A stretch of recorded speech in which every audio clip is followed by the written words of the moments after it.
अब आपको इस महामुलाकात पर अपनी खास वो रिपोर्ट दिखाते हैं जिससे यह साफ हो जाएगा कि रूस यूक्रेन जंग में आगे कौन सा पड़ाव आने वाला है, कौन सा मोड़ आने वाला है और कैसे शांति समझौते से पहले यूक्रेन को नेटो जैसी सुरक्षा की गारंटी तो मिल सकती है, लेकिन इसके साथ साथ इसमें पेच भी है। यूक्रेन को अपना एक हिस्सा रूस को देना ही होगा। इस पर भी बात आगे कैसे बढ़ेगी, इस पर चर्चा हुई। Much for being here. Thank you so much, Mr. President. If I can, first of all, thank you for invitation and thank you very much for your efforts. Ukraine को अमेरिकी सुरक्षा की guarantee. But we will give them very good protection, very good security. That's part of it. Ukraine खरीदेगा 8 लाख करोड़ रुपए के अमेरिकी हथियार। Guarantees do you need from President Trump to be able to make a deal? Is it American troops, intelligence, equipment? What is it? Everything. Putin के आक्रमण के खिलाफ America Europe के साथ। यूक्रेन की सुरक्षा में अमेरिकी सैनिक तैनात होंगे।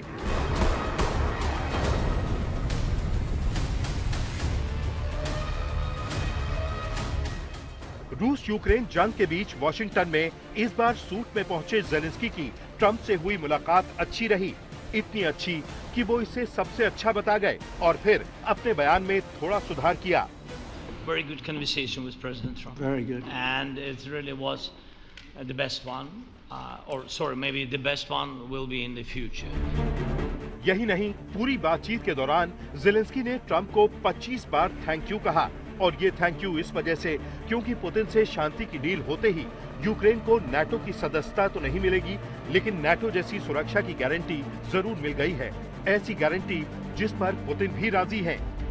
In a very significant step, President Putin agreed that Russia would accept security guarantees for Ukraine, and this is one of the key points that we need to consider, and we're going to be considering that at the table also, like who will do what, essentially. I'm optimistic that collectively we can reach an agreement that would deter any future aggression against Ukraine.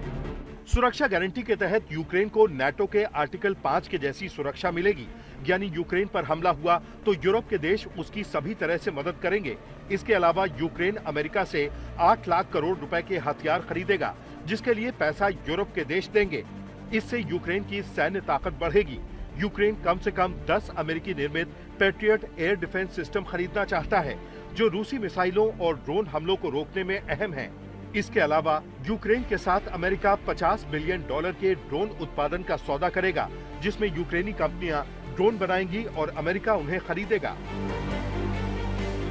Washington में जिस तरह Europe के बड़े और ताकतवर देश Zelensky के साथ अमेरिकी राष्ट्रपति से मिले, उसने पुतिन को संदेश दिया कि यूक्रेन अकेला नहीं है। When we speak about security guarantees, we speak about the whole security of the European continent, and this is why we are all united here with Ukraine on this matter. In order to organize such a trilateral meeting, your idea to ask for a truce or ceasefire, at least to stop the killings, as we discuss, is a necessity. Trump भी Ukraine को सुरक्षा guarantee दिए जाने पर सहमत दिखे, मगर जब सवाल उठा कि क्या वो अमेरिकी सैनिक यूक्रेन भेज सकते हैं, ट्रंप ने साफ तौर पर कुछ नहीं कहा, लेकिन ये जरूर कहा कि अमेरिका इसमें शामिल रहेगा। Your team has talked about security guarantees. Could that involve U.S. troops? Would you rule that out in the future?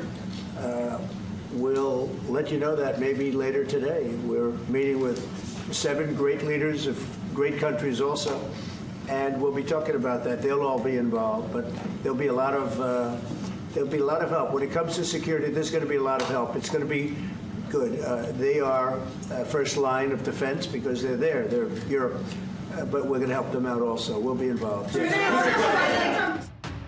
यानी जहां ये उम्मीद थी कि अमेरिका यूक्रेन या यूरोप को अकेला छोड़ देगा, उसके उलट ट्रंप अब यूक्रेन ही नहीं, यूरोप के भी साथ खड़े नजर आ रहे हैं, जो उनकी पहले की नीति से बिल्कुल अलग है।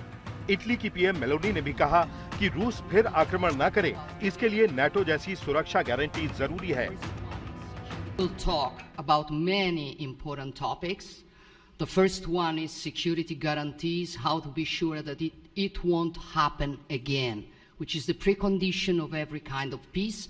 I'm happy that we will discuss about that. I'm happy that we will begin from a proposal, which is the, let's say, Article 5 model, which was Italian at the beginning. So we are always ready to bring our proposals for peace, for dialogue. It's something we have to build together to guarantee peace and to defend the security of our nation. So thank you, Mr. President, for hosting us. Very good to hear that we're working on the security guarantees. Article 5 lies security guarantees, so important.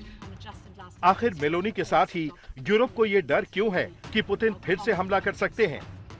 दरअसल फरवरी 2014 में रूस ने Ukraine के Crimea प्रायद्वीप पर कब्जा कर लिया।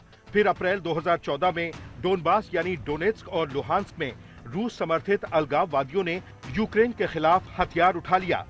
सितंबर 2014 और फरवरी 2015 में मिन्स्क 1 और 2 समझौते हुए। यूक्रेन की संप्रभुता को माना गया और डोनबास को विशेष दर्जा देने की बात हुई, लेकिन रूस ने समझौते को नहीं माना। रूस ने डोनबास में अपने समर्थित समूहों को सैन्य और वित्तीय सहायता जारी रखी। 24 फरवरी 2022 को रूस ने यूक्रेन पर पूर्ण पैमाने का आक्रमण किया, जिसे रूस ने स्पेशल मिलिट्री ऑपरेशन कहा। रूस ने न केवल डोनबास को लोक गणराज्य की मान्यता दी, बल्कि डोनेट्स्क, लुहांस्क, खेरसान और जापोरिजिया को रूस में शामिल करने का ऐलान किया। इस बार समझौते के बाद रूस कहीं फिर से हमला न कर दे, इस वजह से ही यूरोप के देश सुरक्षा गारंटी पर इतना जोर दे रहे हैं। They feel that we can, I think, with the right approach this afternoon, make real progress, particularly on the security guarantees, and your indication of security guarantees, of some sort of Article 5 style guarantees, fits with what we've been doing with the Coalition of the Willing, which we started some months ago, bringing countries together. With you coming alongside, the US alongside what we've already developed, I think we could take a really important step forward today. A historic step, actually, could come out of this meeting in terms of security for Ukraine and security. हालांकि इस बार भी Germany पहले cease fire पर जोर दे रहा है, जबकि Putin और ट्रंप पहले शांति समझौता चाहते हैं। And to be honest, we all would like to see a ceasefire, the latest from the next meeting on. I can't imagine that the next meeting would take place without a ceasefire. So let's work on that and let's try to put pressure on Russia, because the credibility of these efforts we are undertaking today are depending on at least a ceasefire from the beginning of the serious negotiations from next step on. So I would like to emphasize this aspect and would like to see a ceasefire from the next meeting, which should be a trilateral meeting wherever it takes place. Putin 2 हफ्ते के भीतर अगली मुलाकात पर राजी हुए हैं, लेकिन ये कब होगी, कहां होगी, ये अभी तय नहीं है। No, we don't have any date. We don't have any date. We just confirmed after this productive meeting with the President and then with all our colleagues, with the partners, we confirmed that we are ready for a trilateral meeting. And if Russia proposed to President of the United States bilateral, and then we will see the result of bilateral, and then it can be the trilateral. So I said always, so Ukraine will never stop on the way to peace, and we are ready for any kind of formats, but on the level of leaders. 7 very powerful, very big countries. त्रिपक्षीय बातचीत में Zelensky और Putin के साथ Trump भी शामिल रह सकते हैं। इसी बातचीत से तय होगा कि रूस यूक्रेन जंग कब रुकेगी और जमीन छोड़ने के अलावा कौन सी शर्तें होंगी। मगर फिलहाल शांति के बाद सुरक्षा की गारंटी यूक्रेन के लिए बड़ी जीत मानी जा रही है। आज तक ब्यूरो।